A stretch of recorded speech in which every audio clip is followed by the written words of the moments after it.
warahmatullahi wabarakatuh. Alhamdulillah, kita panjatkan puji syukur kehadirat Allah Subhanahu wa Ta'ala. Kita bisa berkumpul bersama di hari yang berbahagia ini. Kepada Pak Kemal Gani, Bu Prita, dan Bu Nunung serta guru besar, rektor, dan teman-teman, sahabat semua yang saya nggak bisa sebutkan satu persatu, serta para wisaudawan dan keluarganya yang saya banggakan. Alhamdulillah saya mendapat kehormatan dan kesempatan yang kedua kali, Bu, untuk berbicara di forum yang sangat membanggakan ini. Saya mungkin nggak panjang lebar, tetapi saya harus ceritakan apa yang terjadi di waktu tadi Ibu speech. Saya sempat merenung, saya sedih, tapi saya bangga melihat London School ini. Karena Ibu bukan hanya mendidik ilmu yang dibutuhkan di dalam kita mencari pekerjaan, tetapi Ibu juga mendidik sebagai orang tua, seorang ibu yang memberikan kasih sayang dan teladan yang baik. Dan apa yang dikatakan Ibu Prita, itu banyak benarnya. Misalnya Ibu Prita katakan, kita harus hormat, bukan hanya orang tua yang sayang kepada kita, tapi kita juga harus menyayangi orang tua kita. Kalau kita sayangi orang tua kita, perhatikan orang tua kita, insya Allah barokah, rezeki semua di depan mata disiapkan oleh Allah. Dan saya mengalami hal itu. Jadi mungkin saya mulai. Saya ini saat ini bukan CEO lagi, bukan direktur utama lagi dari Citra Marga Nusapala, yaitu pengelola jalan tol. Tapi alhamdulillah, 2012 saya sebagai CEO di sana. Tetapi sekarang alhamdulillah saya sudah jadi pemilik 80% saham di Citra Marga. Itu semua bukan karena kepintaran saya, bukan karena kehebatan saya, tetapi semua gerak Allah. Saya mulai dari kecil, saya sebagai pedagang es mambo, pedagang asongan. Saya tidak pernah bermimpi, tapi saya punya mimpi selalu. Oleh sebab itu saya selalu katakan kepada teman-teman, dalam hidup ini kita harus punya mimpi, tetapi mimpi itu harus kita juga yang membuat menjadi kenyataan. Jangan biarkan mimpi itu berangan-angan saja di kepala kita, tapi kita harus jadikan kenyataan. Untuk membuat itu bagaimana? Tadi Bu Prita sudah bicara, kita jadi orang harus jujur dan amanah. Kedua, harus sayang kepada orang tua, karena doa orang tua ini membuat jalan kita jadi mulus. Saya selalu katakan kepada anak-anak saya, mungkin kalau kamu disuruh pilih sayang ibu atau bapak, kamu bingung. Tapi saya tekankan kepada anak-anak saya, pertama kamu harus lebih hormat, lebih sayang kepada ibu kamu. Baru kedua bapak kamu. Karena pengorbanan ibu kamu jauh lebih besar daripada bapak kamu. Jadi ibu mengandung kita. Begitu kita lahir, kita disuapin, terus kemudian kita ngompol, kita buang air besar, tengah malam, lagi tidur enak-enak, dia bangun, dia susuin kita, kadang-kala cuci, kita punya ngompol cuci, kita punya bekas buang air. Kemudian dia didik kita, dia bawa kita ke sekolah, dia antar, diajarin kita. Kalau seorang ayah cuma cari nafkah saja diberikan, tetapi kalau yang mendidik anak-anak itu semua adalah, semua peran ibu sangat besar. Oleh sebab itu jangan sampai kita lupa akan pengorbanan seorang ibu. Dan pengorbanan seorang ibu itu nggak bisa diukur dengan materi. Saya pun kadangkala suka sedih. Saya kalau ke makam ibu bapak saya, andai kata saya masih punya ibu bapak, pasti saya akan sayangin lebih. Tapi ya, mungkin Tuhan berencana lain. Jadi mungkin saya harus jelaskan. Kegiatan saya adalah dulu cita-cita cuman jadi tukang parkir. Waktu saya sekolah SMA, saya suka liwat di daerah Pasar Baru. Saya tanya tukang parkir, satu hari dapat berapa sih? Dapat 10.000 sampai 15.000. Waktu itu satu mangkok bakmi hanya 300 perak. Jadi kalau 10.000 sama dengan 33 mangkok. Andai kata saya makan satu hari 3 kali, saya masih bisa save 30 mangkok. Berarti saya masih bisa jadi tukang parkir aja udah cukup. Itu cita-cita waktu SMA. Terus saya bermimpi, kok orang-orang bisa sukses? Bagaimana cara sukses?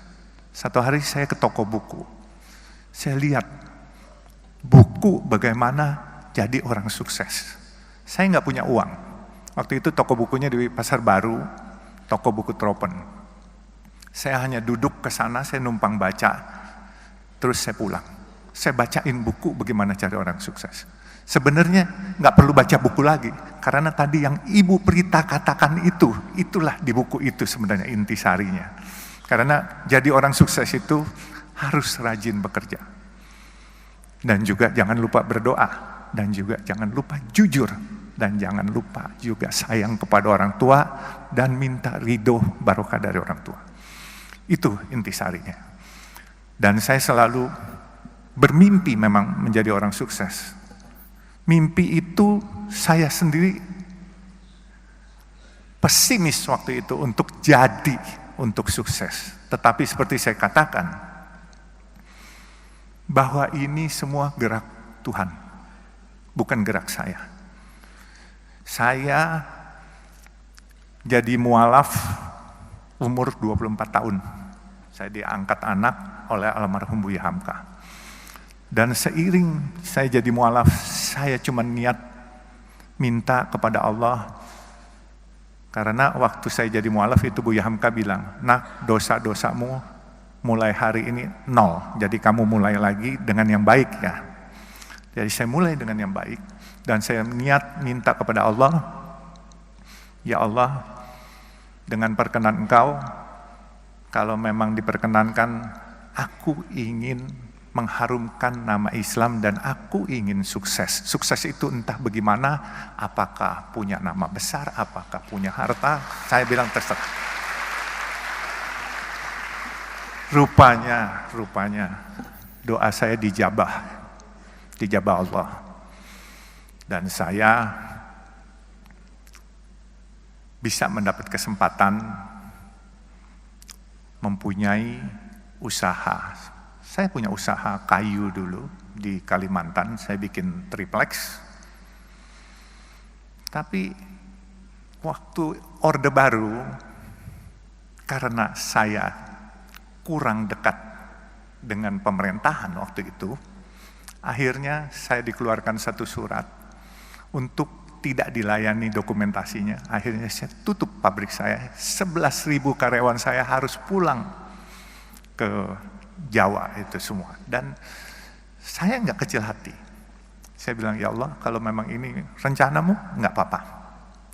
11.000 karyawan bedol desa semua pulang.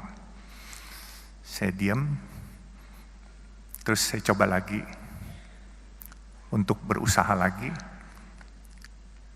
Tetap kadangkala jatuh bangun itu pasti. Ya ada hal-hal waktu 2008, saya ingat itu pabrik tahun 94 saya tutup dan saya 2008 diajak seorang teman. 14 tahun saya pensiun itu ibaratnya nggak ada kerjaan. Diajak seorang teman untuk ikut di perusahaan pemboran minyak lepas pantai. Tapi 1 tahun saya bilang ini bukan bidang saya. Kemudian saya tahun 2012 saya ditawarkan oleh pemegang saham yang sedang berantem, pemegang saham jalan tol Citra Marga Nusa Pala Persada. Itu jalan tol dalam kota dan sekarang ini kalau perusahaan tol swasta terbesar adalah Citra Marga. Jadi saya ceritakan juga, inilah mungkin yang paling penting. Waktu saya masuk di Citra Marga, ini pemegang sahamnya berantem, menanyakan kepada saya,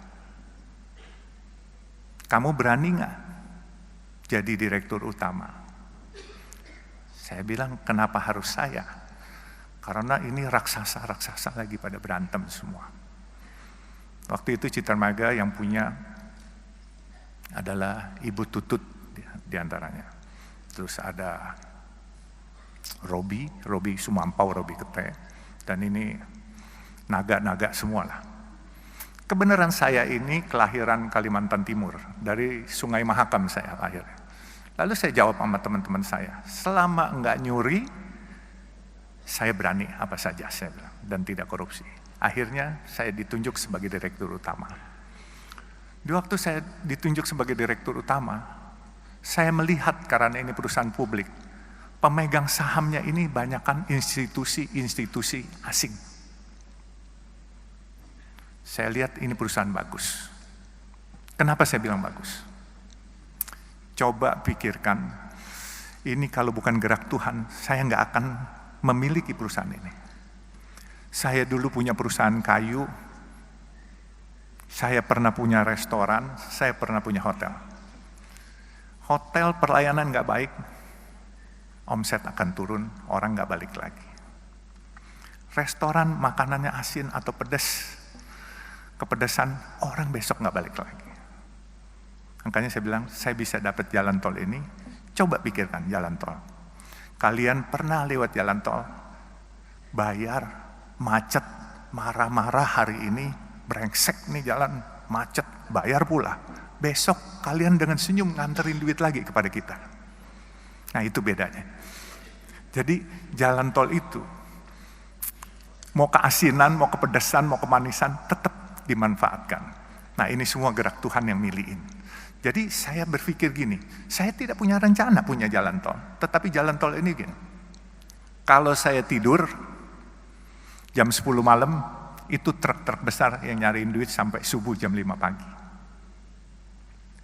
Kemudian kalau saya lagi melek bangun, sedan-sedan dan kendaraan umum dari jam 5 pagi sampai jam 10 malam. Nah jadi itulah perkembangan jalan tol. Bisnis ini beda dengan hotel, dengan restoran, dan yang lain-lain.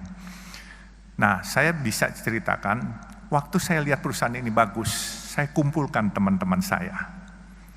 Teman-teman saya dari berbagai macam suku, ada yang Tionghoa atau yang disebut Aseng.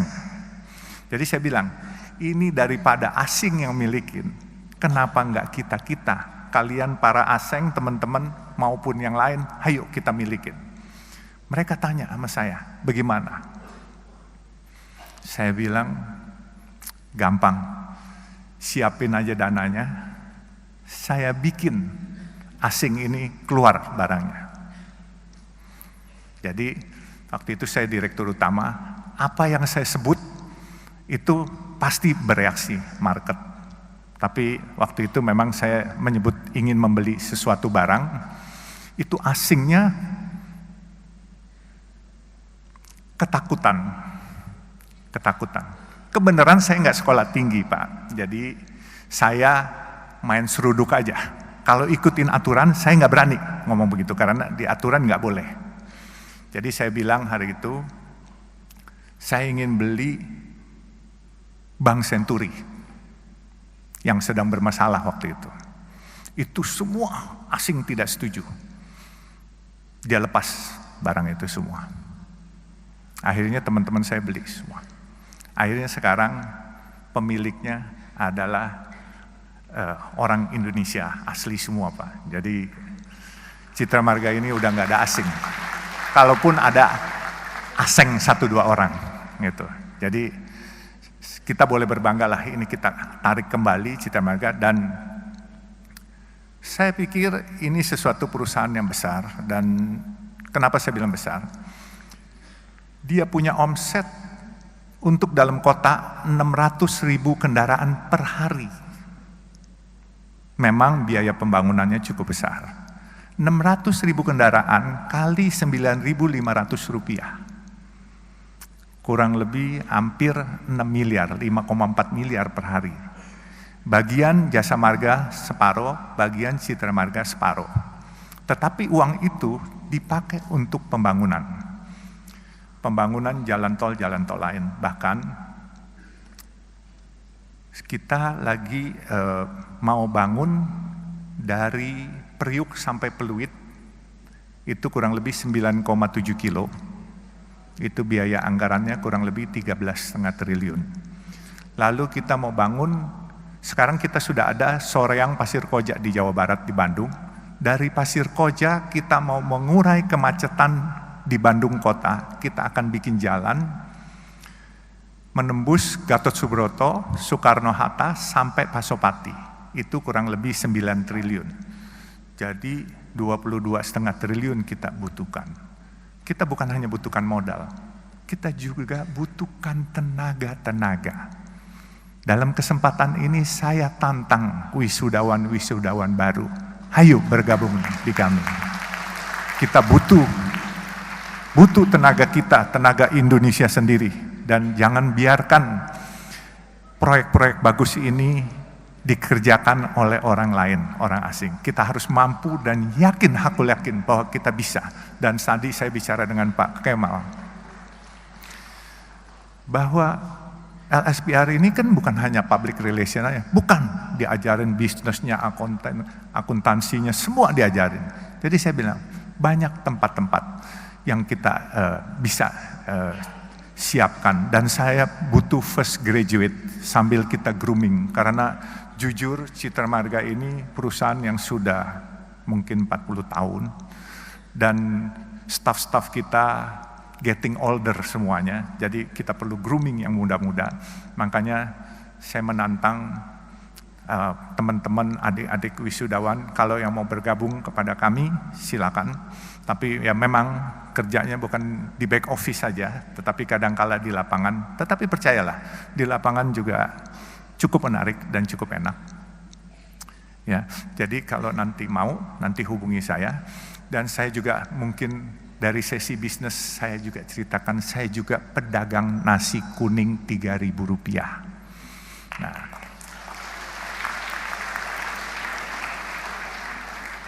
mungkin orang bertanya, kenapa saya dagang nasi kuning Rp3.000?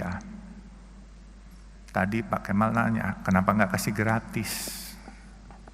Saya beli nasi kuning 10.000, saya jual 3.000. Secara matematika, orang bilang rugi, saya bilang untung. Gitu. Nanti saya ceritain kenapa untung. Saya harus ceritakan juga, tadi bicara dengan Pak Kemal. Kok nggak dikasih gratis saja? Kalau saya kasih gratis, saya memonopoli sedekah itu dan saya memonopoli pahala itu. Tapi kalau saya jual 3.000, saudara-saudara kita yang biasa makan 10.000, dia bisa makan 3.000, dia bisa sedekah buat orang lain yang di bawah dia 3.000 juga, dia mesti save 4.000. Jadi bukan bisnis aja yang nggak boleh dimonopoli, sedekah juga nggak boleh monopoli, pahala juga nggak boleh dimonopoli. Nah, saya tekankan siapapun yang ingin ikut program nasi kuning saya, kemarin siang baru dibuka di Kelurahan Menteng, Jalan Anyar, bekerja sama dengan SMP negeri setempat. Itu nasi kuning, tapi dia seminggu sekali. Saya biasa buka Senin sampai Jumat, kita udah ada 12 outlet. Saya ada di Semarang, di depan markas tentara Kesatriaan, di Bandung, di depan markas Yonsipur, sama di Jalan Banten, situ ada 2. Terus kita ada di Cimanggis, Karawang, dan Jakarta. Jakarta cukup banyak kita. Di kantor Sunter, di Masjid Baba Alun di daerah Warakas, Papango. Nah, itu nasi kuning, program nasi kuningnya kita harus beli dari warung setempat. Saya bilang nggak boleh kita masak sendiri, catering sendiri. Selama masih ada warung setempat, kita harus beli dari warung setempat. Ada 5 warung, kita gilir. Hari Senin warung pertama, Selasa warung kedua, dan seterusnya. Mereka tanya, kenapa? Saya bilang, kita mau sedekah. Mereka mau cari nafkah, warung-warung kecil setempat. Kita mau mencari pahala, cari barokah. Mereka mau cari uang buat anak-anaknya sekolah. Kalau mereka jual 10.000, kita di sampingnya jual 3.000. Yang dapat bukan barokah dari mereka, sumpah serapah. Karena mereka tidak bisa bersaing dengan kita. Jadi saya bilang, selain kita membantu kaum duafa, kita harus berdayakan warung setempat, bukan kita matikan. Supaya berkahnya itu kebagian semua. Kaum duafanya kebagian, warung UMKM-nya kebagian, supaya semua barokah, everybody happy, kitanya pun juga happy. Nah, sekarang ini memang sudah mulai banyak, dan saya menantang juga, kalau ada teman-teman, atau adik-adik, atau keluarganya, adik-adik yang mau buka warung nasi kuning, ini khusus buat kaum duafa dan fakir miskin. Ini bentuk rasa terima kasih saya. Saya rela subsidiin setiap hari. Bukan mau ria atau sok-sokan, bukan. Tapi saya berterima kasih kepada Allah atas rezeki yang diberikan. Saya dari pedagang asongan, anak jalanan, sampai saya jadi hari ini. Saya pasti ini ada rahasia Allah yang dititipkan kepada saya. Dan rezeki orang banyak dititipkan pada saya. Ini bukan saya punya. Saya bersyukur itu 6 Februari 2018 warung itu saya buka. Saya cuma kasih 100 juta, warung itu sudah 2 tahun. Dan duitnya malah surplus. Sedekah saya mau lebih pun, saya rencananya 1.000 porsi per hari, subsidinya itu kalau 10.000 saya jual 3.000, subsidi 7.000, berarti 7 juta satu hari. Untuk 250 hari kerja, saya siapkan 1.750.000.000 untuk mensubsidi. Tetapi uang itu tidak pernah terpakai. Inilah yang dikatakan waktu itu oleh guru saya dan ayah angkat saya juga, yaitu almarhum Buya Hamka. Fastabikul khairat, kalau kamu mau berbuat kebaikan di jalan Allah, pasti Allah cariin duitnya. Padahal saya mau keluar duit sendiri, tapi dicariin duitnya. Nah sekarang ini warungnya udah ada 12, di Banjarmasin juga ada. Dan warung itu memang kita khususkan buat kaum duafa dan fakir miskin. Dan kita beli dari warung setempat. Dan tidak boleh dibungkus, bawa pulang. Harus makan di tempat. Karena apa? Kita sadar. Masyarakat kita masyarakat yang kreatif dan pinter. Kalau dibungkus ntar dijual 6.000, mereka cari untung di situ. Jadi harus makan di tempat. Jadi nggak boleh dibungkus dibawa pulang. Kecuali makanan ini tidak habis, kami bungkus, kami bagiin ke lampu merah, kasih gratis, nggak dijual. Jadi mungkin nasi kuning sudah, bisnis sudah, dan saya tantang siapa yang mau buka nasi kuning, ayo, yang mau ikut gabung di perusahaan, ayo, ya kan. Sekarang perusahaan ini jujur saya juga kaget-kaget. Dulu mimpi punya pegang uang 22 juta aja kayaknya susah setengah mati. Tahu-tahu proyek dikasih 22,5 triliun dari pemerintah. Ini satu kepercayaan yang luar biasa. Anak jalanan loh, anak kampung. Dan saya cuma punya mimpi satu di terakhir lagi saya ceritakan. Mimpi saya baru terrealisasi 3. Mimpi saya adalah membangun tempat ibadah buat umat Islam, kebenaran agama Islam. Membangun masjid atau musola sampai 1.000 biji. Ya. Saya baru 3. Maaf, saya bikin masjid yang oriental look. Bentuknya Chinese look. Itu bukan apa-apa. Saya ingin menyebarkan syiar berdakwah, kebenaran saya keturunan Tionghoa, jadi saya ingin mencoba menyebarkan syiar kepada teman-teman Tionghoa, kebaikan dari agama Islam apa, supaya mereka tidak jauh, sehingga saya bikin bentuknya seperti yang ada di negara Tiongkok. Makanya saya bikin pertama di masjid di Warakas Papango, itu masjid Baba Alun pertama. Yang kedua, yang unik, Saya lagi letakkan batu pertama, tahu-tahu di belakang saya ada yang bersuara waktu itu hari Sabtu. Saya nyumbang boleh nggak? Saya bilang boleh. Nyumbang apa aja? Dia tanya. Saya bilang mau semen, batu, genteng, kirim aja, saya bilang. Terus nyaut lagi. Saya bilang ngeyel banget nih orang. Kalau gue bukan agama Islam boleh nggak? Saya bilang boleh aja, nggak punya agama juga boleh. Terus ngeyel lagi nyaut. Kalau gitu gue sumbang semuanya deh. Saya lihat ke belakang. Oh rupanya pemilik Artagraha Group Pak Tommy Winata.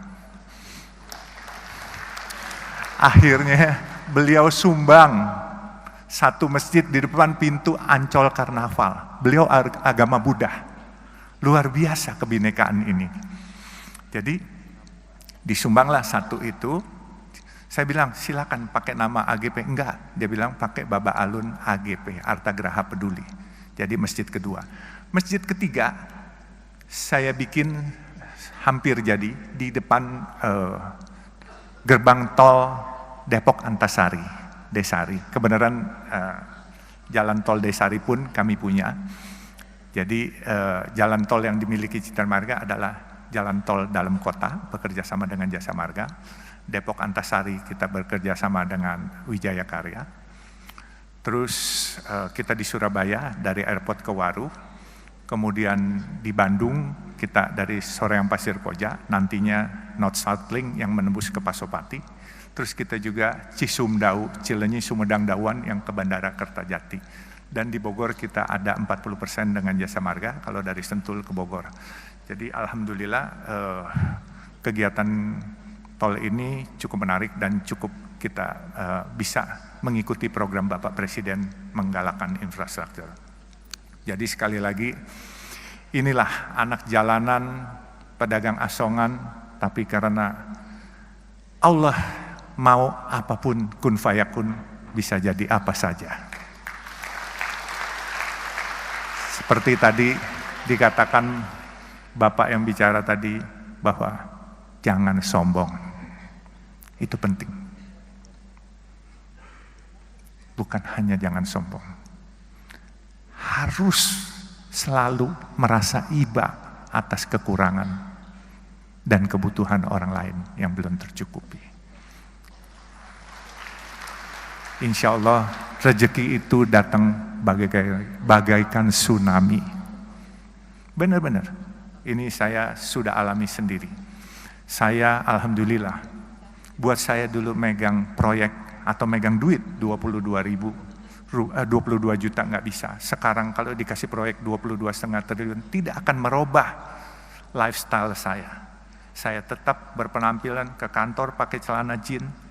Berhubung ini di tempat terhormat saya pakai celana jeans hitam Pak, maaf ya Pak. Biasanya warna biru gitu. Jadi saya tetap juga ini pakaian agak bagusan dikit Pak. Kalau enggak pakaian saya agak compang-camping Pak. Jadi maaf nih Pak. Jadi nggak boleh sombong, itu kunci paling sukses. Karena apa? Kalau kita nggak sombong, kita selalu mau tahu dan bertanya. Saya belajarnya ini dari supir dan dari marketing rokok. Waktu saya umur 17, tetangga saya itu agen rokok. Jadi saya suka duduk ngobrol sama supirnya, sama marketingnya.